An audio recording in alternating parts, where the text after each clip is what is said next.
Hello, this is Sheshachalam from Astroguide Mysore. Today let us see and discuss the problem of ADHD. ADHD, we all know it is attention deficiency or hyperactivity disorder.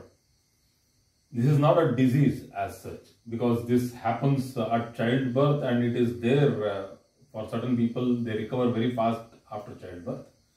But for certain people it is there for a very long time. It persists. Actually it is somewhat chronic.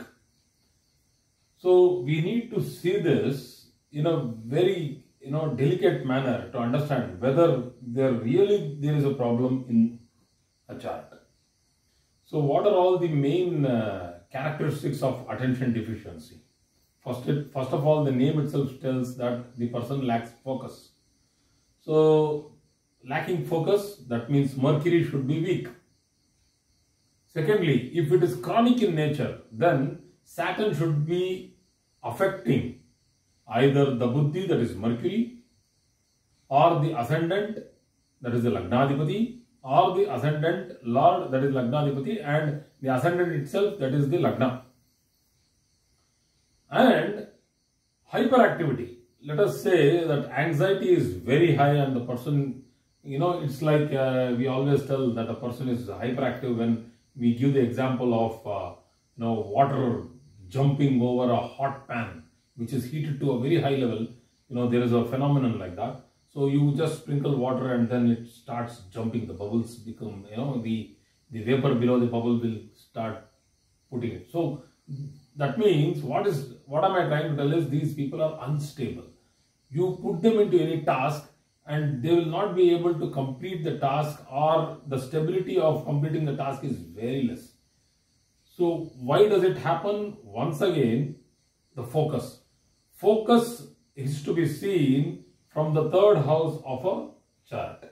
If there is a distraction in the third house, then the focus also shifts very fast. So the third house, the third lord, sixth house as the Rogasthana. Rogasthana means the house of disease or ailment. So this is not a disease, but still this is an ailment which actually gives difficulty in studying or in comprehension, in understanding subjects. So it's a kind of a medical problem. So sometimes people attend to this, go through some therapies and they recover very fast. But I have seen people who actually recover very slow also, and people who actually continue this particular problem into their adulthood. Even at 50s and 60s, these people have the anxiety, sleeplessness, a sort of a disorder. Let us see this chart. This chart is a chart of a boy, a male, born in the year 1999. So now he is 23. So he is now running in the Jupiter Dasha and Jupiter Bhukti. That is, the Mahadasha Lord is Jupiter. The Antardasha Lord is also Jupiter, and that is till December 2023, after which he will come into Jupiter Saturn. Here I have left out one thing, that is Mars is retrograde. Mars is retrograde, yeah. So this is a retrograde Mars. Okay, now all other things are fine. So we can see that the ascendant is placed in the sign of Taurus. The Lord of Taurus, that is the ascendant Lord, is in the second house, that is Venus. Third house, there is Rahu. Fourth, there is Mars retro. You have Moon and Ketu, that is the southern node, in the ninth house. Jupiter is placed here in the 11th in its own house. It's a well placed Jupiter. Then we have Mercury, Saturn and Sun. So in the Navamsha, we will be able to see. Now, I have not given the degrees here because I know the degrees very easily. We can find it out and cross verify from the Navamsha itself. So in the Navamsha, we can understand that Mercury, it is in the Chara Rashi. The Navamsha of Aries starts from here. So Mercury is in Ashwini 2, that is Ashwini Nakshatra, second quarter, that is why it is in the second house. 1, 2, 3, 4 Ashwini finishes and then comes Saturn, that is in Bharani Nakshatra, first quarter. So that means 3 degrees 20 minutes, 3 degrees 20 minutes, that is 6 degrees 40 minutes. It's approximately around 7 to 7.5 or 8 degrees difference between Mercury and Saturn. So that is, there is affliction. The combination is there. And we see that Sun is in the 8th Amsha.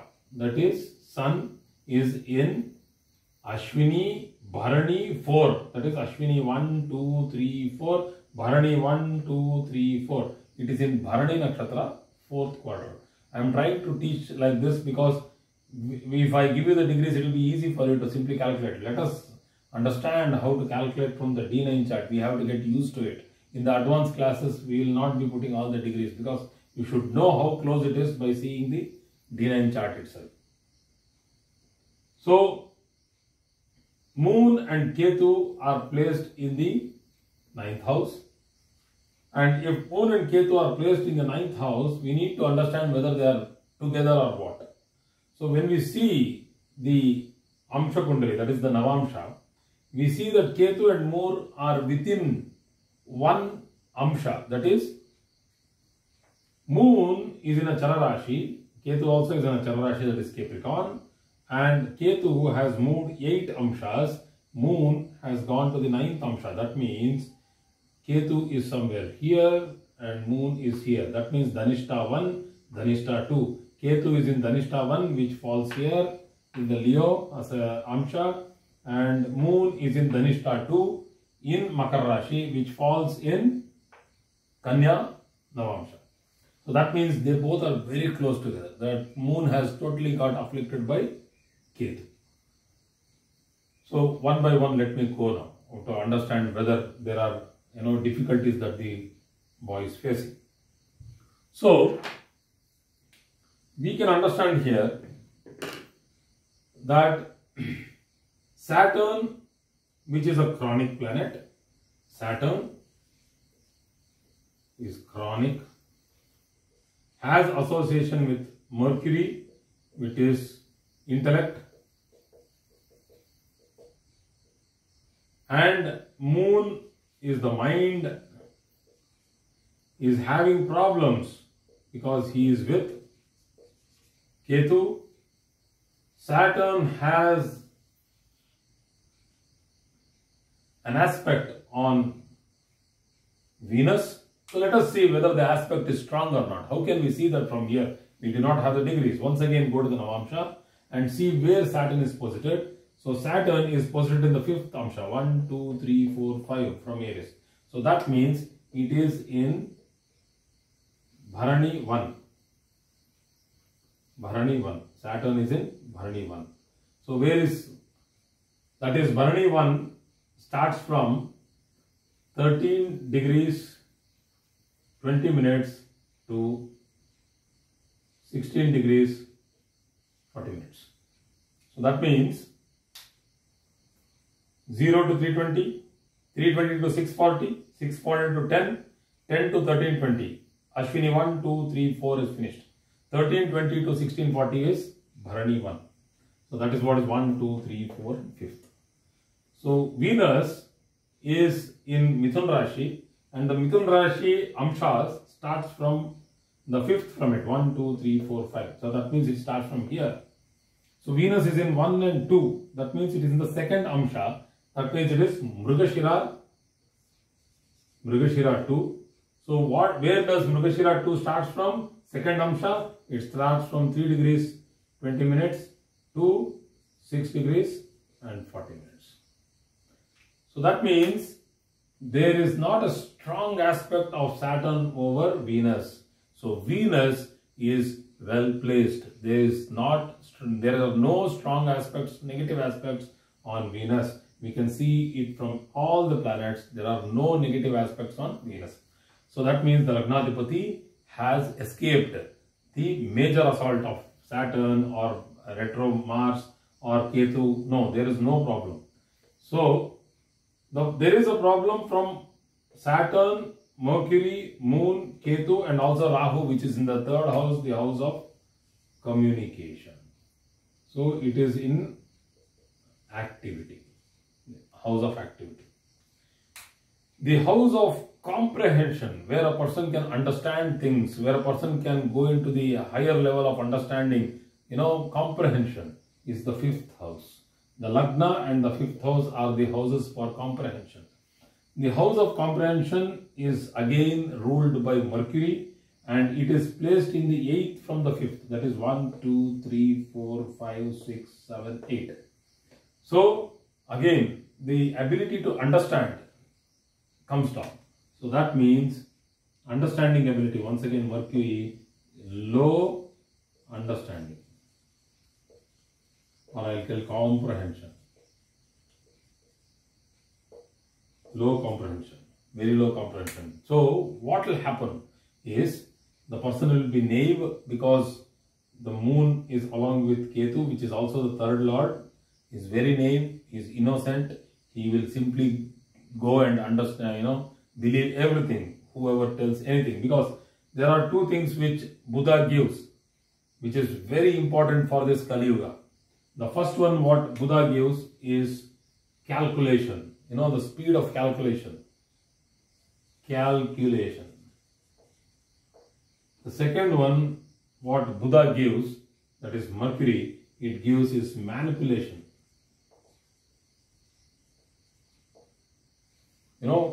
If you do not know how to manipulate, then what will happen is that if you are getting stuck into a problem, you will not be able to come out of it because you don't know how to, it's like a Buddha is something like he gives you the solutions to come out. Though it's a negative word, I am just using it because the wittiness, let us not take manipulation, we will take the wit.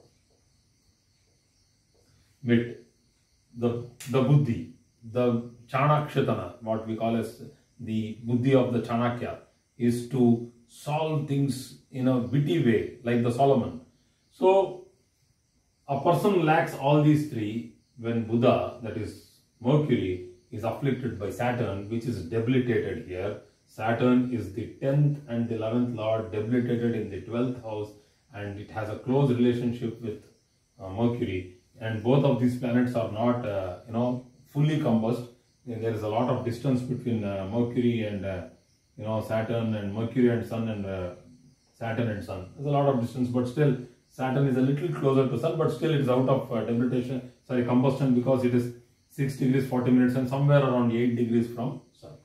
So, the person lacks the strength of comprehension and the person lacks the strength of response. So, what we call as intellectual responsibility or intellectual response to a problem where he can find solutions himself. So, we call this lack of confidence. There is a lack of confidence. So people here might ask me a question that Saturn is along with Sun. Sun is in that particular ascendant is exalted.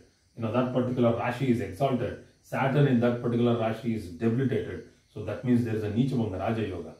So Nichabanga Raja Yoga I do not fully accept with regard to two combinations. One is Saturn, Sun. The other one is Jupiter and Mars. Jupiter and Mars a little bit okay. I'll agree. But I'll not agree with Saturn and Sun. And sometimes Saturn and Mars here. So, Nichabanga Raja Yoga, I'm not taking it up as, which has given a great, ease or comfort here. No, it has not given. This person, I have personally verified, I have seen him, I have spoken to him. He lacks the confidence, he lacks the wit, he lacks the power of calculation and manipulation. So the problem is that he needs external support, so like a family support or a mentor or somebody who can advise him. He is a very hard worker. He will do fantastically well once he crosses Jupiter and Saturn. He should cross this, because once again you can see that Saturn has afflicted this particular chart. So he has to cross this thing. So it will be something like around 2026. By July 2026 or something like that, he will cross this. And once he crosses this particular point, he will be in Jupiter, Mercury, and then he will then go ahead to Jupiter, Ketu and all, he might recover faster. So, but still, recovery is not full in this chart because that promise is not shown in the D1 chart and also in the D9 chart. So, in the D9 chart, we can understand that from the first house, Moon is in the 7th house, which shows that in the D9 chart, Moon is weakly posited, and because it is weakly posited here, we again have to see whether it is strong or weak in the D1. So it is also weak here because it is, on both sides of either side of Moon, there are no malefic planets or even malefic planets, and it is associated with a strong malefic Ketu. So it is a very, very strong, Kemadruma Yoga. This is a Kemadruma Yoga, which is on either side of Moon, there are no planets. So what actually happens is that he will always feel that he is alone and he lacks the confidence. That is what is Kemadruma Yoga. So attention deficiency or hyperactivity disorder does not give the strength and the confidence to socially meet people, interact with people, and sit and discuss, do conversations. They lack the strength to converse. They have the confidence to do it sometimes, because here in this case Sun is exalted, so the confidence is there, but they don't know what to talk because the intelligence is not there to that particular, they will have grown old, but their intelligence level, the IQ level will be very less. So what actually happens is the the difference they will not be able to make up with their equal aged people. So what they will be happy with the younger crowd, but the younger crowd will not be able to accommodate him or her because of the age difference. They will feel embarrassed. So the same thing is that this person also wants to be with his own age and children of his own age, and but again he lacks, he cannot be in the group because he will be an odd man out, and people will easily recognize his deficiencies. So this is ADHD. So please understand the main planets for that is Saturn, Mercury, Moon, Ketu, Rahu, and also the 6th Lord. 6th Lord here itself is Venus. 6th Lord is the Rogasthana Adhipati, and if the 6th Lord would have posited in the 12th house, then it would have caused Buddhi Manda Roga Yoga. So Buddhi is Buddha, Manda is Saturn, and if the 6th Lord, or if this combination was in the 6th house, if there is association, I am telling you that if there is an influence or association, by aspect or conjunction or placement, that is position, PSC what we call, of this particular combination of Buddhi and Manda. Manda means slow, Buddhi means intellect, slow intellect, and it goes to the Roga, then we call this retardation. That is not there in this chart. There is no retardation in the chart, but still this person has this ADHD problem, and he will continue to slowly fight and come out of it. So thank you very much for today's class.